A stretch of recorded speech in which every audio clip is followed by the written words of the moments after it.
Hello friends, welcome to my channel Learning Divine. So today we are going to discuss the next important questions of chemistry for HPTGT and DET. Before that, if you're new to my channel, then subscribe my channel, and if you like my video, then please share it, comment on it and like it. And for more updates, please click on the bell icon. So let's get started. इस video को and तक देखिएगा क्योंकि इसमें मैंने next 15 जो important questions हैं HPTET और TGT के लिए वो लिखे हैं और इसमें वो बेसिक कंसेप्ट हैं जिसमें जो लोग हैं वो मेनली गलती करते हैं।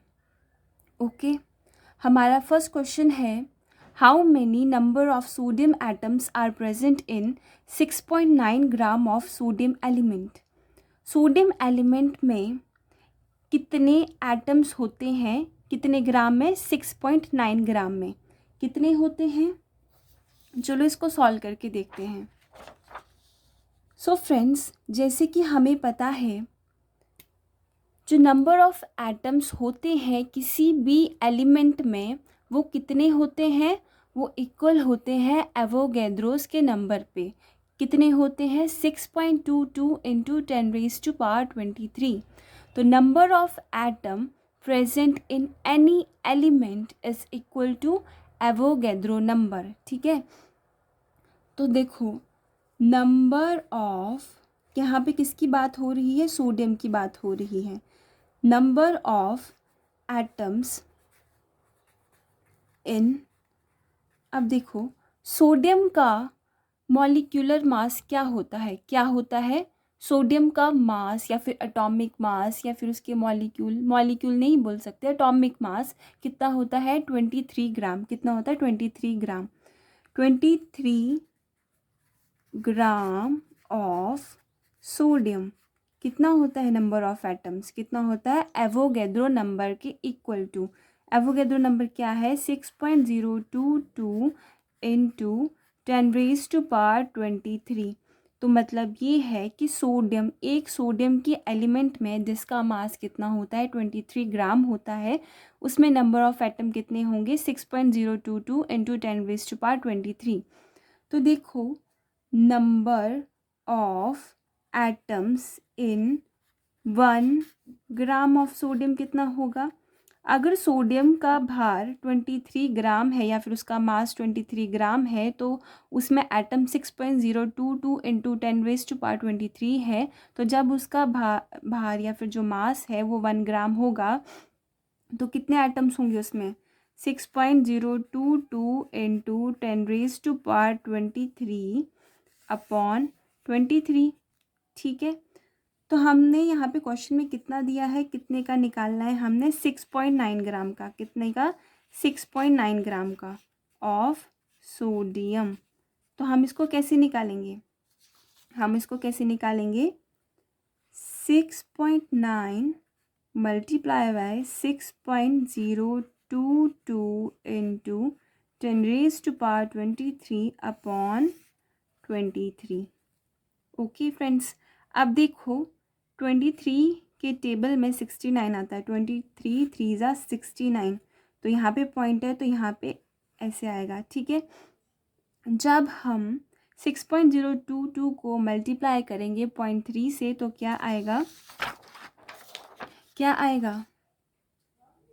18.066 क्या आता है? जब हम मल्टीप्लाई करते हैं 6.022 को किससे? 0.3 से, तो क्या आता है? 18.066। और 0.3 को हम कैसे लिख सकते हैं? 3/10 ऐसे लिख सकते हैं। ठीक है, हमने 3 को मल्टीप्लाई करा 6.022 से, आया क्या? 18.066। ठीक है, इंटू 10⁻23। नीचे क्या बचा? 10 बचा। ठीक है, नीचे क्या बचा? 10 बचा। अब हम क्या करेंगे? हमको क्या करना है? अब इसको अप्रॉक्स करके हम लिख सकते हैं। हाँ, हम लिख सकते हैं। कैसे लिख सकते हैं? पॉइंट के बाद 0.6 आ रहा है, 6 जो है वो 5 से बड़ा होता है तो अप्रॉक्सीमेटली इसको हम 10 लिख सकते हैं। कैसे लिख सकते हैं इसको हम? 18.1 लिख सकते हैं, 18.10 लिखो या फिर 18.1 लिखो, बात एक ही होती है, ठीक है।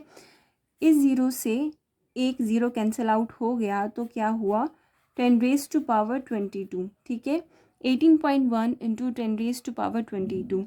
आप इसको देख के एक्साइटेड हो जाएंगे और आप इसमें विदाउट डेसिमल को देख के इसको टिक कराएंगे या फिर किसी अदर को टिक कराएंगे, ठीक है, जो कि गलत है। आप इसको टिक कराएंगे, आप डेसिमल देखोगे ही नहीं।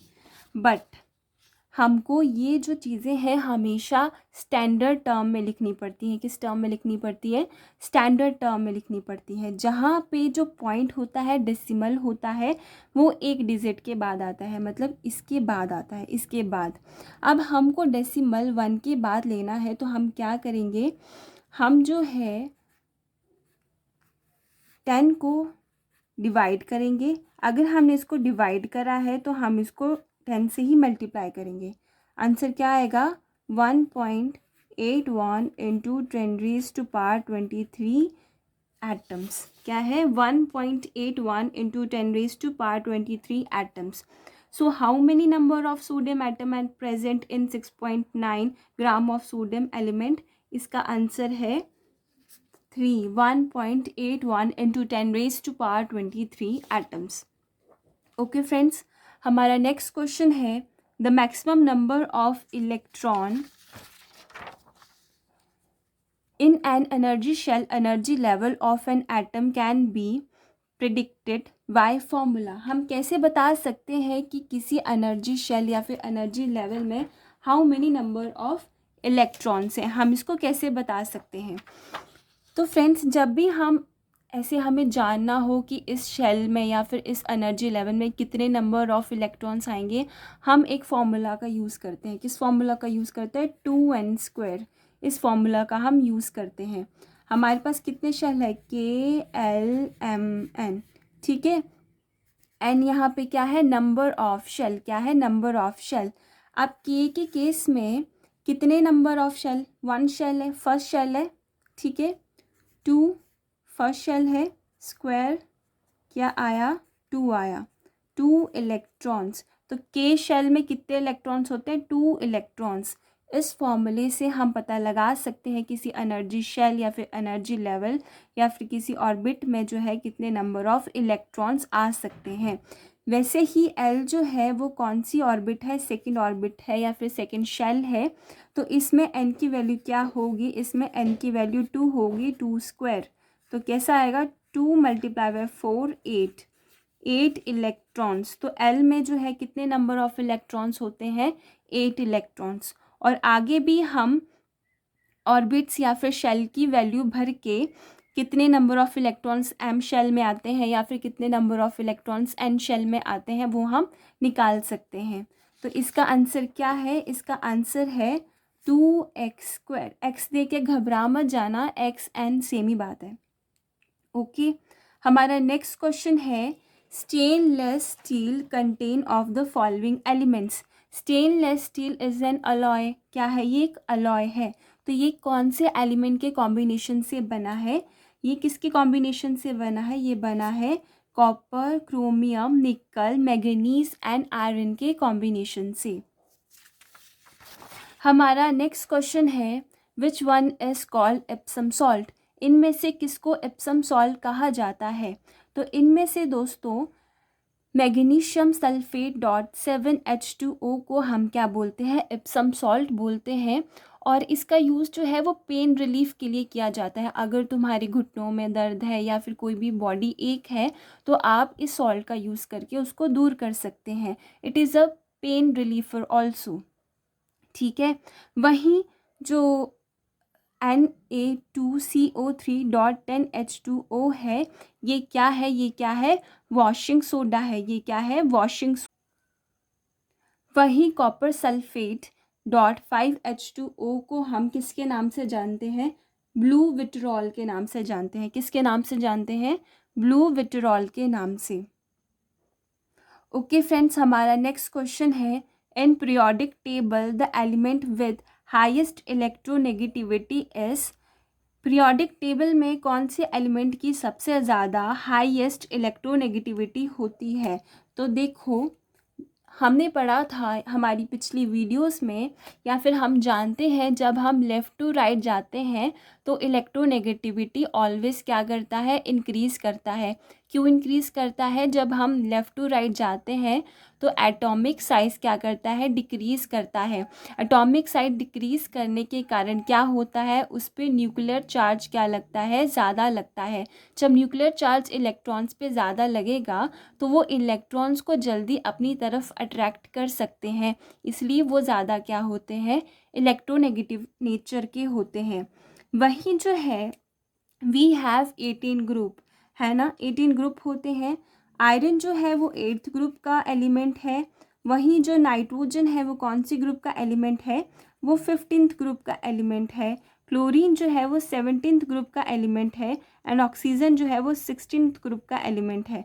तो इससे आपको पता चल सकता है कि किसकी इलेक्ट्रोनेगेटिविटी सबसे ज़्यादा है, क्लोरीन की। क्लोरीन की इलेक्ट्रोनेगेटिविटी यहाँ पे सबसे ज़्यादा है। सो फ्रेंड्स, हमारा नेक्स्ट क्वेश्चन है the highest ionization enthalpy are found in, सबसे ज़्यादा आयोनाइजेशन एंथैल्पी किस में फाउंड होती है। वैसे ही जब हम लेफ़्ट टू राइट जाते हैं तो क्या होता है, साइज स्मॉल होता है, न्यूक्लियर चार्ज ज़्यादा होता है। जितना ज़्यादा न्यूक्लियर चार्ज होगा उतना ही एलिमेंट को जो है अपने इलेक्ट्रॉन देने में क्या होगी, तंगी होगी, तकलीफ़ होगी। ठीक है, तो एनर्जी क्या लगेगी, ज़्यादा लगेगी। एंड आयनाइजेशन एनर्जी क्या होती है, the energy which is required for the removal of the electron from the outer orbit. तो ठीक है, अब इनमें से एल्कलाई मेटल सोडियम वाले होते हैं, ये तो सबसे पहले आ जाते हैं। ठीक है, इनर्ट गैसेस 18th ग्रुप, ये क्या होती हैं, स्टेबल होती हैं। तो ऑब्वियस है कोई भी चीज़ स्टेबल हो तो उसको तोड़ने में हमें एनर्जी क्या है, सबसे ज़्यादा लगेगी। तो आयनाइजेशन एंथैल्पी या फिर आयनाइजेशन एनर्जी जो है इन सब में सबसे ज़्यादा किसकी होगी, इनर्ट गैसेस की होगी। हमारा नेक्स्ट क्वेश्चन है which of the following transition element is present in vitamin B12 complex. Vitamin B12 complex में कौन सा एलिमेंट होता है, कौन सा होता है, कोबाल्ट, कोबाल्ट होता है। हमारा नेक्स्ट क्वेश्चन है cinnabar is the ore of, cinnabar किसकी ओर है, ये ओर है मरकरी की, मरकरी की ओर है। क्या, कैसे बनाता है, इसका केमिकल फॉर्मूला क्या है, mercury sulphide. It is an toxic ore, क्या है, एक टॉक्सिक ओर है और इसका केमिकल फॉर्मूला है मरकरी सल्फाइड। हमारा नेक्स्ट क्वेश्चन है how many number of potassium atom are present in 7.8 gram of potassium element. ये वाला क्वेश्चन हमारे फर्स्ट क्वेश्चन से बिल्कुल मिलता है। सो फ्रेंड्स, इसको हम कैसे निकालेंगे, इसको भी हम वैसे निकालेंगे जैसे हमने फर्स्ट क्वेश्चन में जो है नंबर ऑफ एटम निकाले थे सोडियम एलिमेंट के। ठीक है, अब देखो number of atom present in any element किसके बराबर होता है, एवोगैड्रो नंबर के बराबर में होता है। ठीक है, तो number of atoms, number of atoms in अब पोटेशियम का एटॉमिक मास क्या होता है, 39 ग्राम ऑफ पोटेशियम कितना होता है, 6.022 इंटू 10⁻23, यही हुआ। अब देखो number of atom in 1 gram of potassium कितने होंगे, 6.022 इंटू 10⁻23 अपॉन 39। और यहाँ पे हमने कितने ग्राम के लिए निकालना है, 7.8 ग्राम के लिए। So number of atom in 7.8 gram of potassium is equal to 6.022 into 10⁻23 upon 39 multiply by, इसको हम ऐसे लिख सकते हैं, हाँ लिख सकते हैं, 39 278। ठीक है, जब हम 6.022 को मल्टीप्लाई करते हैं 2 के साथ तो हमारा क्या आता है, हमें मिलेगा, क्या मिलेगा, 12.044 इंटू 10⁻22, क्योंकि यहाँ से एक ज़ीरो से यहाँ पे एक ज़ीरो कट गया, ये मिला। ठीक है, कैसे मिला पता चला, अब देखो यहाँ पे 0.04 है, जो 4 है वो 5 से कम होता है, तो इसको हम 12.00 भी लिख सकते हैं, या फिर ओनली 12 भी लिखे तो भी चलेगा, ठीक है। तो यहाँ पे क्या है 12 मल्टीप्लाई बाय 10⁻²²। अब हमको इस टर्म को कैसे लिखना होता है, स्टैंडर्ड फॉर्म में लिखना होता है। तो उसके लिए हम क्या करेंगे, एक 10 इसके नीचे लगाएंगे और एक 10 इससे मल्टीप्लाई करेंगे, तो हमारा आंसर क्या आएगा, हमारा आंसर आएगा 1.2 इंटू 10⁻23 एटम।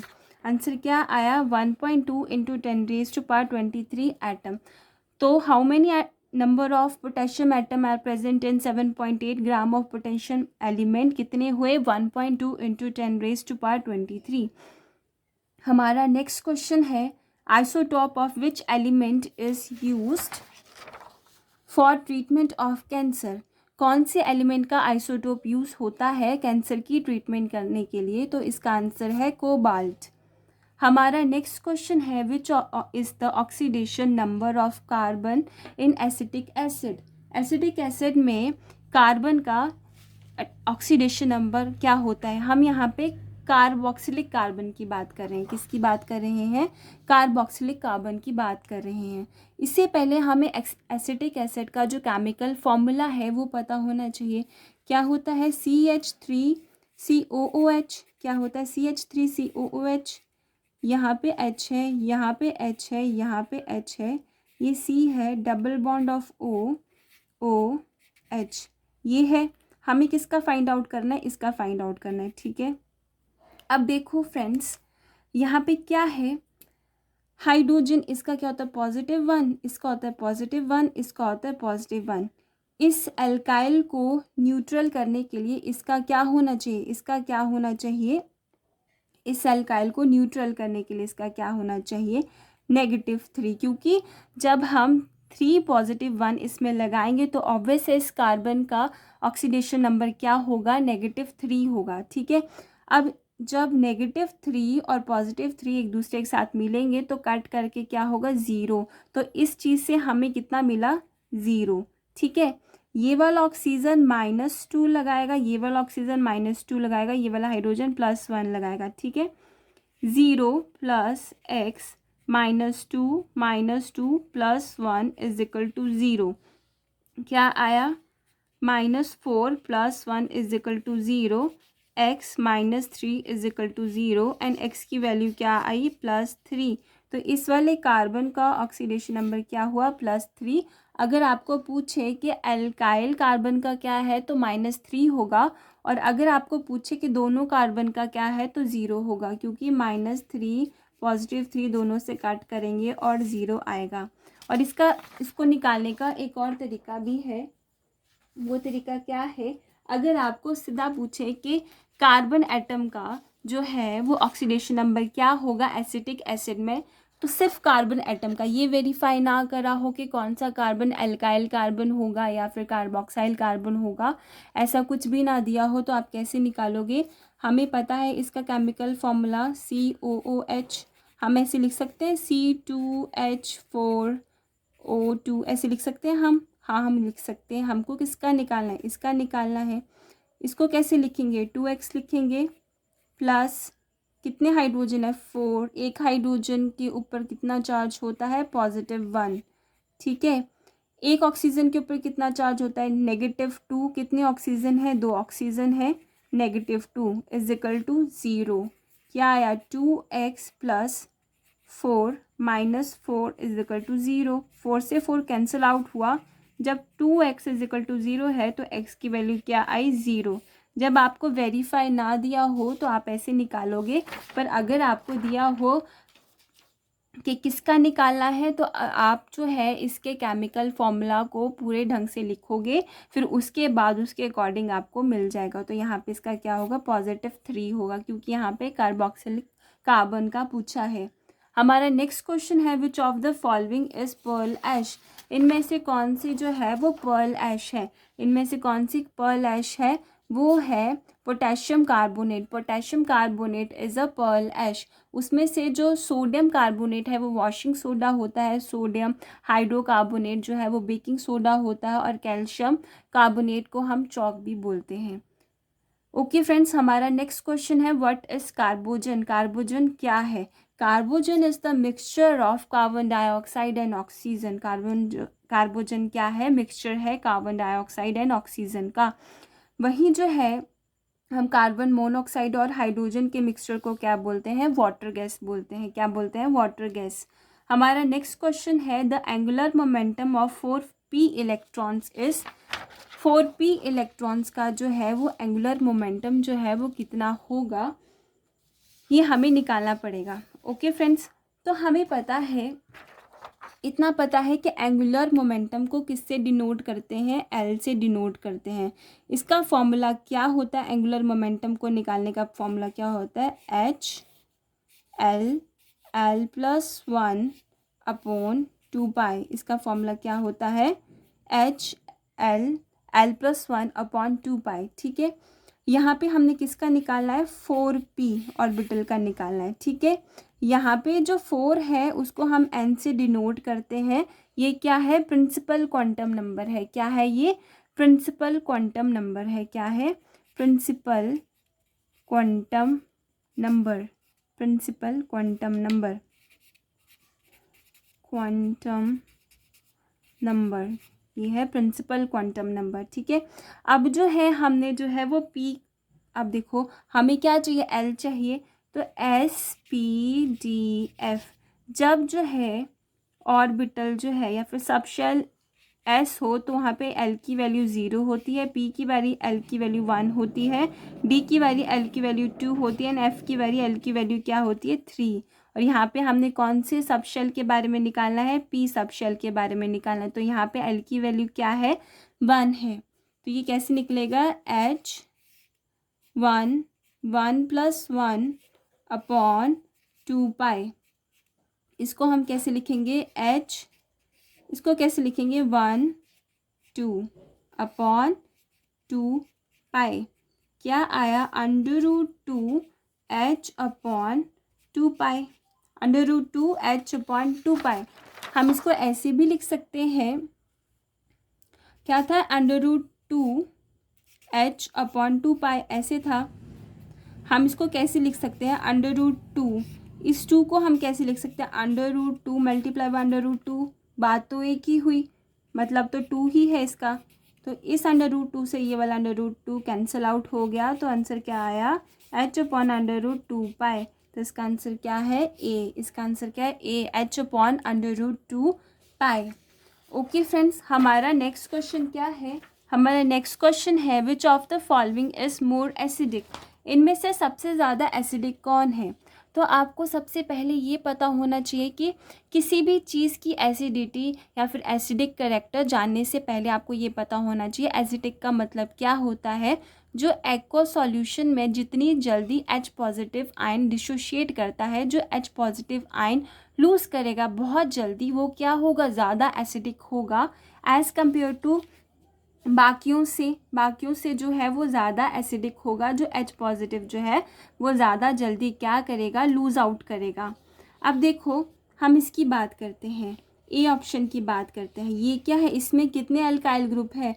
मतलब C के साथ क्या लगा है?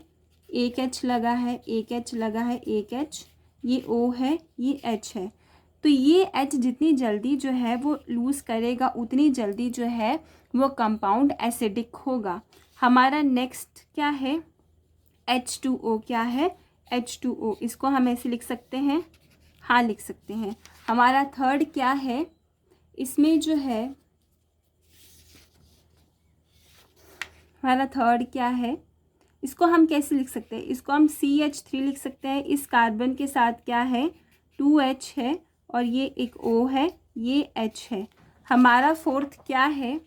इसको हम कैसे लिख सकते हैं? इसमें कितने अल्काइल ग्रुप है? इसमें 2 अल्काइल ग्रुप है, एक H, ये CH3OH। ओके फ्रेंड्स, ये आप सबको विजिबल होगा आई होप। इस कार्बन के साथ कितने हाइड्रोजन के एलिमेंट हैं? 1 2 3। हाइड्रोजन के जो एलिमेंट या फिर एटम होते हैं वो ऑलवेज क्या होते हैं? इलेक्ट्रॉन डोनर होते हैं। क्या होते हैं? Electron donor. और ऑक्सीजन क्या होता है? हमेशा इलेक्ट्रॉन को एक्सेप्ट करने वाला होता है। ठीक है, ऑक्सीजन यहाँ पे क्या इलेक्ट्रोनेगेटिव एंड इलेक्ट्रॉन्स एक्सेप्टर कुछ भी बोल लो वो होगा। ठीक है, ये जो है अपने इलेक्ट्रॉन्स को इसको देगा, ये पूरा अपने इलेक्ट्रॉन्स को इसको देगा। तो ऑक्सीजन को इतनी ज़रूरत नहीं पड़ेगी कि वो इससे भी ले ले बहुत जल्दी और इसको छोड़ दे या फिर इसमें H जो है वो चला जाए, इतनी ज़्यादा इसको ज़रूरत नहीं है क्योंकि इसकी इलेक्ट्रॉन्स की कमी जो है वो इस चीज़ से पूरा हो रही है। वैसे ही इस केस में देखिए, ये जो है इलेक्ट्रॉन डोनर है, ऑब्वियस है, ये भी इलेक्ट्रॉन डोनर है, ये भी इलेक्ट्रॉन डोनर, और ये इसको देगा। अब देखो इसको ऑब्वियस और ज़्यादा इसकी कमी कम होगी। इसमें एक एल्काइल ग्रुप भी है और उसमें 3H है। इसको क्यों ज़रूरत है कि ये H से इलेक्ट्रॉन्स ले? कोई ज़रूरत नहीं है। तो H जो है वो बाहर क्यों निकलेगा? नहीं निकलेगा। इस केस में कितने एल्काइल ग्रुप हैं? 2 एल्काइल ग्रुप हैं। तो वैसे ही ऑक्सीजन जो है वो इलेक्ट्रॉन्स लेगा इस एल्काइल ग्रुप से, इससे, इस हाइड्रोजन से। तो इसको ज़रूरत है कि ये हाइड्रोजन को लूज़ करेगा बहुत जल्दी? नहीं। जब इसकी इलेक्ट्रॉन्स की कमी फुलफ़िल हो रही है तो वो इसको लूज़ क्यों करेगा? But in case of water इसके पास एक ही चांस है, या फिर वो इस हाइड्रोजन से ले या फिर वो इस हाइड्रोजन से ले। होना तो हाइड्रोजन ही लूज़ है, होना तो हाइड्रोजन ही लूज़ है। तो सबसे ज़्यादा जल्दी जो हाइड्रोजन आयन है, H पॉजिटिव आयन, वो कहाँ पे लूज़ होंगे? वाटर के केस में लूज़ होंगे as compare to this and this. तो सबसे ज़्यादा एसिडिक कौन होगा? वाटर होगा एज़ कम्पेयर टू दिस। अगर आपको इसकी एसिडिटी स्ट्रेंथ वाइज लिखनी तो सबसे ज़्यादा एसिडिक ये है, then this and then this, क्योंकि इसमें कोई अल्काइल ग्रुप नहीं है। इसमें अल्काइल ग्रुप 1 है और इसमें अल्काइल ग्रुप 2 है। तो इस वे से आप जो है किसी भी चीज़ का एसिडिक कैरेक्टर या फिर उसकी एसिडिक स्ट्रेंथ जो है वो निकाल सकते हैं। सो फ्रेंड्स, आज की वीडियो में सिर्फ इतना ही। आई होप आपको वीडियो अच्छा लगा होगा। अगर आपको कुछ ज़्यादा नई चीज़ें जाननी है या फिर नए टॉपिक्स के बारे में पढ़ना है तो प्लीज़ कमेंट कर दीजिएगा। एंड मैं अपनी नेक्स्ट वीडियो में कुछ ज़्यादा इम्पॉर्टेंट क्वेश्चन लेके आऊँगी। आप मुझे सजेस्ट भी कर सकते हो कि मैं कौन से टॉपिक पे या फिर कौन से सब्जेक्ट पे अपनी नेक्स्ट वीडियो बनाऊँ।